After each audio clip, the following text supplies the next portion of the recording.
नमस्कार, मैं हूँ राज शिकारी। आज तारीख है मार्च 1 2024। It is me signing on. आज से एक साल पहले हम सभी ने देखा था कि पाकिस्तान में जो सरकार थी इमरान खान की, उसके कुछ विधायक वहाँ से तोड़ के दूसरी पार्टी में चले गए और वहाँ पे सरकार बना दी गई अलग से। जो इमरान खान की जो बहुमत वाली सरकार थी उसे गिरा दिया गया, उसका बहुमत होते हुए भी, जिसको लेके वहाँ पे एक बहुत बड़ा पॉलिटिकल क्राइसिस शुरू हुआ। लोग रास्ते पे आए। जो इमरान खान की पार्टी थी उसने भी काफ़ी विरोध किया। बहुत बड़ी पॉलिटिकल इंस्टेबिलिटी वहाँ पे आ गई, जो कि अभी भी वहाँ पे कायम है। मगर इसके जो क्रक्स में अगर हम देखें तो सीधा सीधा मैटर निकलता है कि जनता के बहुमत को चोरी किया गया। इमरान खान ने साफ साफ कहा कि भाई आज अगर चुनाव हो तो आज हम बहुमत लेके आ जाएंगे, मगर चुनाव नहीं होने दिए गए। जो नई सरकार आई थी, नई सरकार ने चुनाव नहीं होने दिए, वो वहाँ पे राज करते रहे। और फिर आगे का किस्सा आप सब जानते होंगे कि वहाँ पे पॉलिटिकली इंस्टेबिलिटी कैसे वहाँ पे चल रही है। तो जब जनता का बहुमत चोरी कर लिया जाता है तो ऐसी सिचुएशन आती है। मगर अगर मान के देखिए आप कि जनता का बहुमत चोरी करने के बाद अगर वहाँ का मीडिया इसे चाणक्य नीति कहे, मास्टर स्ट्रोक कहे या ऑपरेशन लोटस कहने लगे, तो क्या आपको समझ हो गया होगा कि मैं भारत की बात कर रहा हूं। जब हमारे देश में लोगों का बहुमत चोरी किया जाता है तो हमारी जो मीडिया है ये इसे मास्टर स्ट्रोक कहती है, चाणक्य नीति कहती है, ऑपरेशन लोटस कहती है या फिर कूटनीति कहती है। जनता का बहुमत चोरी कर दिया जाता है और जनता भड़क ना जाए, जनता गुस्सा ना हो जाए, इसलिए इस चीज को कहा जाता है चाणक्य नीति। और ऐसा ही आपने हर एक राज्यों में देखा होगा, जहां जहां पे बाकी पार्टियों की सरकारें थी वहां वहां पे क्या हुआ आपने देख लिया होगा। तो कहीं ना कहीं आपका जो वोट है उसकी हैसियत 2 पैसे की रह गई है, क्योंकि आप जिस किसी भी पार्टी को वोट दे गए उसके नेता चले जाते हैं एक दूसरी पार्टी में और वहां सरकार बना लेते हैं। मैं जिस जगह पे रहता हूँ, मैं जिस राज्य में रहता हूँ, और जो हमारे पॉलिटिकल साथी लोग हैं वो लोग यही कहते हैं कि भाई हम किसी भी पार्टी को वोट दे उसके विधायक उसमें चले जाते हैं। किसी भी पार्टी को वोट दो उसके विधायक उस पार्टी में चले जाते हैं, या तो समर्थन दे देते हैं या तो फिर बहुमत में चले जाते हैं। वोट देने का कोई मतलब नहीं बनता। अब वोट देने की कोई वैल्यू नहीं बनती, क्योंकि हमारी वोट की वैल्यू 2 पैसे की भी नहीं रही है। अब किसी भी पार्टी को या किसी भी नेता को वोट दो, जाना तो वहीं पे है। आपके वोट की, आपके लोकतंत्र की कोई वैल्यू नहीं रही अब। और ये जो मीडिया है इसे मास्टर स्ट्रोक कहेगा, कूटनीति कहेगा, चाणक्य नीति कहेगा। आपको ये बात समझनी है कि ये जो मीडिया है ये केवल मीडिया बिका नहीं है। मीडिया तो बिका है, मगर मीडिया के साथ साथ आपका जो लोकतंत्र है, डेमोक्रेसी, ये भी बिक गया है। मीडिया के जरिए आपके लोकतंत्र को लूटा गया है।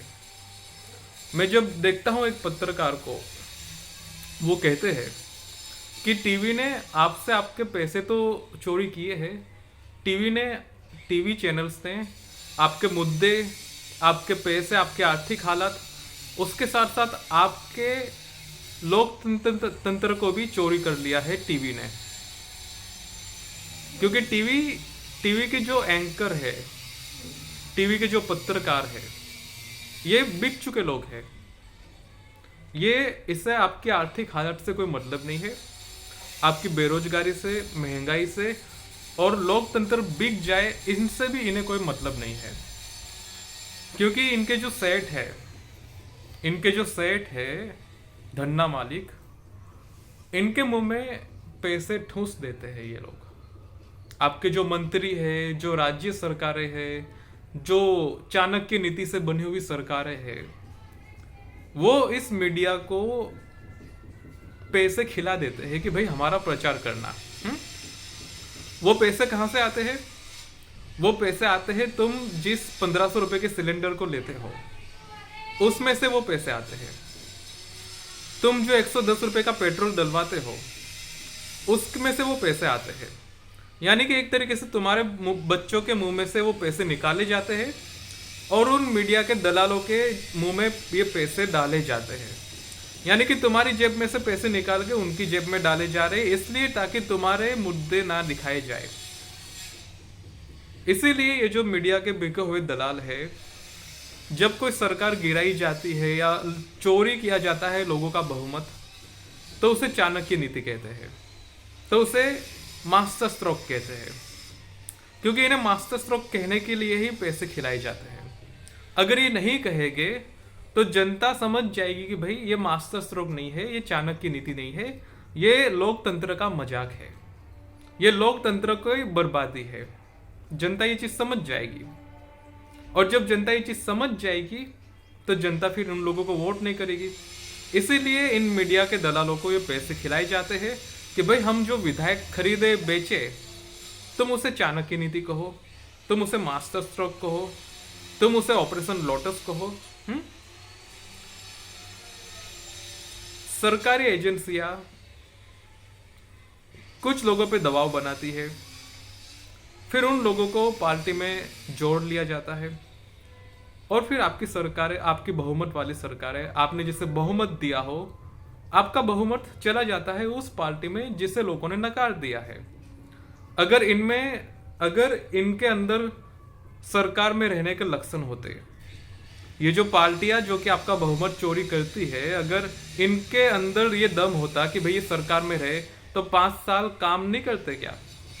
5 साल लोगों के लिए, जनता के लिए कुछ काम नहीं करते कि लोग इन्हें बहुमत देते? मगर नहीं, 5 साल तो कुछ करना नहीं है इन्हें। 5 साल के बाद जब जनता निकाल दे इन्हें, तब फिर जोड़ तोड़ करके आ जाओ वापस सरकार में। सरकार में रहने के लायक तो तुम हो नहीं, तभी तो लोगों ने बहुमत दिया नहीं तुम्हें। और जब बहुमत नहीं दिया तब फिर तुम ये जोड़ तोड़ की राजनीति करते हो। तो ये चीजें समझने वाली है कि आपके लोकतंत्र का मजाक बन गया है। और जो लोग इसे सपोर्ट करते हैं, चिलगुजे टाइप के लोग, कुछ जो समर्थक है पार्टी के, जो दलाल लोग हैं, अंध समर्थक, उन्हें शर्म आनी चाहिए। उन्हें शर्म तो आएगी नहीं, मगर जो हमारे स्वतंत्रता सेनानी हो गए, जिन्होंने हमारे देश को आज़ाद करवाया, लोकतांत्रिक बनाया, लोगों को वोट करने का पावर दिया, हमने जो बाकी देशों से जिन चीज़ों को अपने यहाँ लागू किया, लोकतांत्रिक कानूनों को लागू किया, कोर्ट कचहरियों को लागू किया, अगर इन सब का मजाक बनता है, हमारे देश को लोकतांत्रिक बनाने में जितने भी लोगों का योगदान है, आज अगर वो देख रहे होंगे इन सब चीज़ों को, तो शायद पता नहीं क्या सोच रहे होंगे, उनकी आत्मा को कितना दुख पहुंच रहा होगा कि इस देश के लिए हमने अपनी जान दी, लाठी डंडे खाए, संघर्ष किया, अपना सेक्रीफाइस दिया, सब कुछ किया इस देश के लिए, जिस देश में कुछ लोग सरकार को गिराने को लेके, बहुमत चोरी करने को लेके master stroke, operation lotus, Chanakya नीति कहते हैं।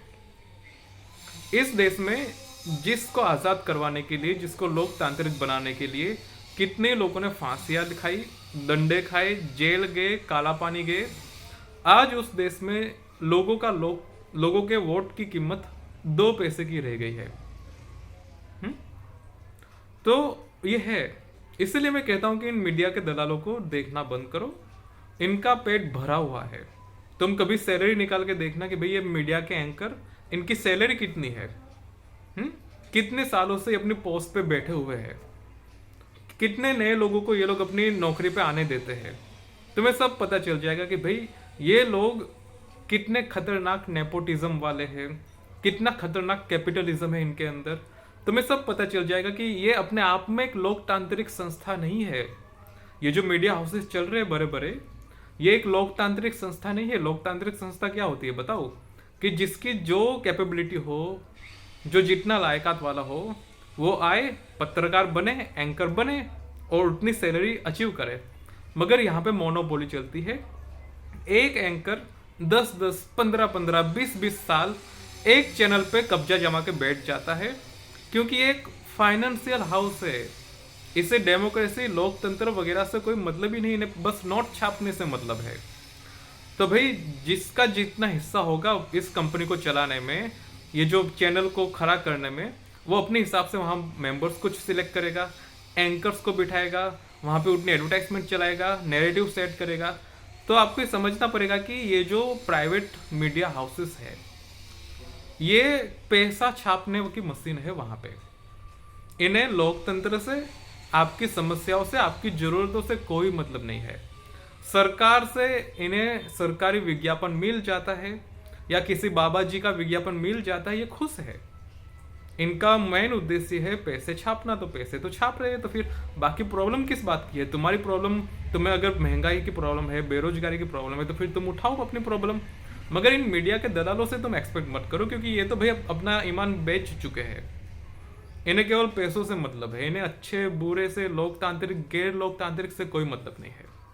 ठीक है, तो स्वाभाविक बात है कि इन लोगों को सपोर्ट करना या देखना बंद करो, क्योंकि ये टीवी आपको बर्बाद कर देगा एक समय पे। इसी टीवी ने आपकी जेब से बहुत सारे पैसे निकाले हैं, बहुत बड़ा बड़ा टैक्स निकाला है, बहुत बड़े बड़े घोटाले छुपाए हैं। जब भी कोई लोकतांत्रिक गैर लोकतांत्रिक चीज होती है, जैसे कि आरटीआई को कमजोर करना, कोई सरकार गिराना, कोई घोटाला करना, कोई भी स्कैम वगैरह, मीडिया के लोग ही सबसे पहले इस पे कवर अप करते हैं। अगर मीडिया इस देश का ईमानदार हो जाए तो फिर इन सब चीज़ों में कोई कमी नहीं रह सकती है, इन सब चीज़ों में कोई घोटाला नहीं हो सकता। अगर मीडिया ही इस देश का ईमानदार हो जाए तो फिर कोई प्रॉब्लम की बात नहीं है।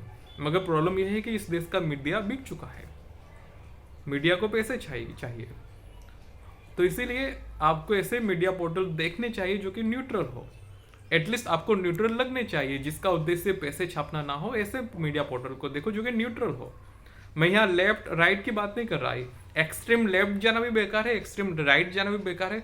बीच में कहीं न्यूट्रल देखो, जो ना तो एकदम लेफ्टी है ना तो एकदम राइटी है, बीच में तुम्हारे बेनिफिट की बात करे, उन्हें सपोर्ट करो। ठीक है, ये है बात। बाकी मेन स्ट्रीम मीडिया को तो छोड़ दो, कोई देखने की जरूरत नहीं है। न्यूज़पेपर भी बकवास है, न्यूज़पेपर में भी कोई न्यूज़ नहीं आएगी। ठीक है, सब बर्बाद हो चुका है। और मेरा मानना है कि लोगों को ये चीज़ समझ आनी चाहिए।